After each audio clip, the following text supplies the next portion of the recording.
Hey everybody, welcome back to Around the Emirates podcast with Sara Mousa, where I speak to guests from across UAE about topics you want to hear about. Today I have the pleasure of being joined by Hassan Naja. Hi Hassan. Hello, Sarah. How are you? I'm good, thank you. I'm so happy to have you on the show here today. So I hope you guys have a big appetite. Hassan Naja is an award-winning culinary expert with a fantastic story to tell. Please, Hassan, tell me what got you involved in this sector. Well, cool. First, thank you, Sarah, for having me tonight. It's more than a pleasure. My background and the story. I'm gonna try to make it as short as possible. So my background started back when I studied first civil engineering, then I went into a master's, then I moved completely into the fast-moving consumer goods industry, where I started my career in Nestle, and currently I'm serving as one of the commercial excellence directors in Adla Foods in here in the region in Middle East, North Africa, based out of Dubai. And the food story started much earlier than that with my grandma and mom, who are expert cooks and used to keep me in their kitchen all the time. And this is how I grabbed cooking grabbed my attention, right? And of course, with the years, this kind of had its own small evolution by kind of mastering a bit the grill and use a lot of the meats, chicken, shrimp, whatever you want to, everything I can put my hand on. I used to cook for my family, for my friends, for my small kind of entourage, if you want to call it. And I used to test a lot on them basically. And this is where kind of one thing led to another. Burgers, steaks, you name it, a lot of things happened there. And it eventually ended up with, I don't know how, but winning a World Food Championship award with my winning burger called One More. Yeah, That's yeah, amazing. that's So, yeah, what a yeah. colorful journey. Thank you so much for giving me that little piece of info there too. The fact that you have like an award-winning burger, that's awesome. What would you say is like what makes it an award-winning burger? Well, in all honesty, this is also a complete new world for me, right? I do kind of deal with a lot of the food service world because this is part of my job also at Ala Foods. And we do deal a lot with a lot of dairy ingredients, a lot of the protein ingredients, etc. But then, when I went through this journey of actually, kind of testing my culinary kind of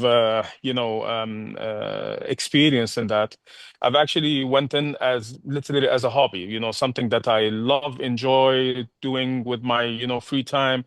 A lot of passion goes into this because I love cooking for people, love cooking for my family, for my boys Abude and Omar, and for my wife Dima.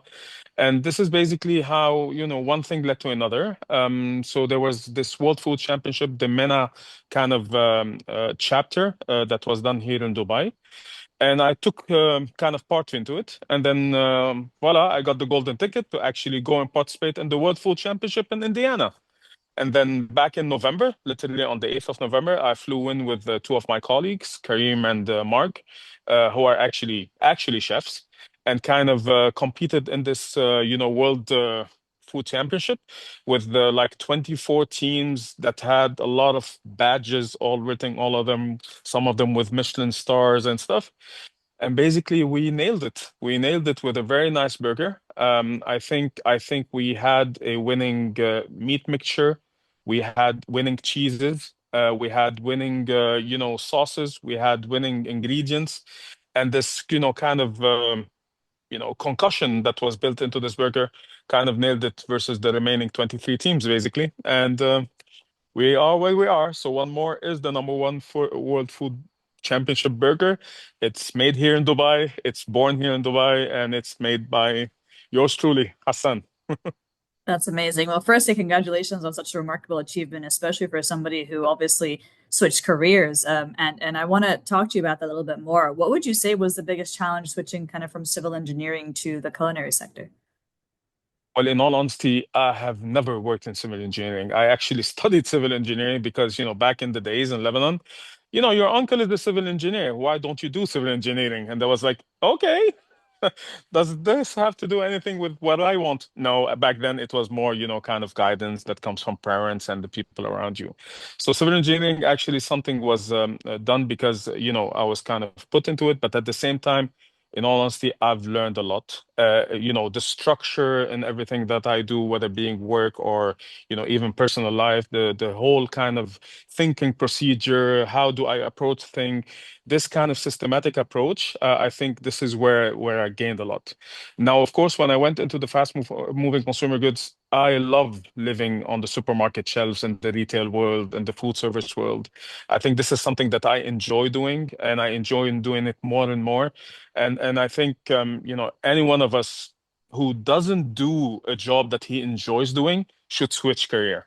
And this is where, kind of the fast moving consumer goods and the food world is still, kind of every day I discover new stuff. I just literally do, we call it safari journeys, where I go into the supermarkets, hypermarkets, and like, go into the smallest details on the shelf, read the label, read an ingredient. And then, I come back here on the grill and try to use this ingredient in a way or another. But this is kind of how it's built. So yeah, I think, the whole kind of journey that I had kind of led into where I am today in my career, and this is something that I enjoy really. Well, you almost made grocery shopping sound like fun. Yeah, I need to ask my wife about this because she's the quickest grocery shopper I've ever met in my life. Oh yeah. Yeah, yeah, yeah. I mean, all the ladies are. Let's put it this way. Fair enough. And Yeah. you have a lot of really fun stories that you're sharing with me today, Hassan. I'm curious, is there any kind of milestone or impactful moment or just interesting anecdote you want to share with me today? I mean, I would always say life is a series of milestones. I mean, for me, it's been one milestone after the other, and I think at this point in time in my journey, I see more, the milestone more linked to, at this maturity level. I'm 44 years old again.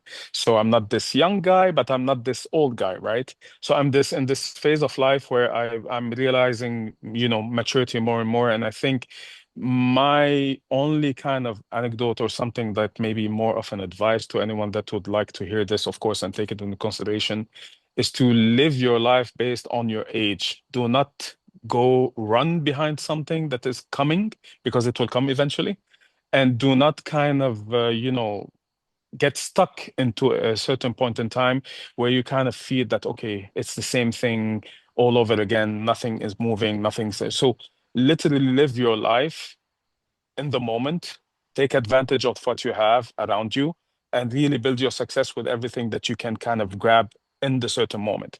Do not step ahead, do not run behind something that you might literally waste your time, your effort, your energy running behind, because it might be just around the corner in your life. Just grab it when it comes. I love that. Well, thank you so much for taking the time to share your story with me today. You are such an inspiration in terms of people that follow their passions, in terms of people that want to, put themselves out there and go and apply for like, a global competition, but also just to do something that brings people together, like breaking bread at a family table. Like there's so much symbolism and so much love behind that. And I really appreciate you taking the time to share your incredible story today. Thank you, my dear sir. I appreciate it. I appreciate the time. Thank you. Bye.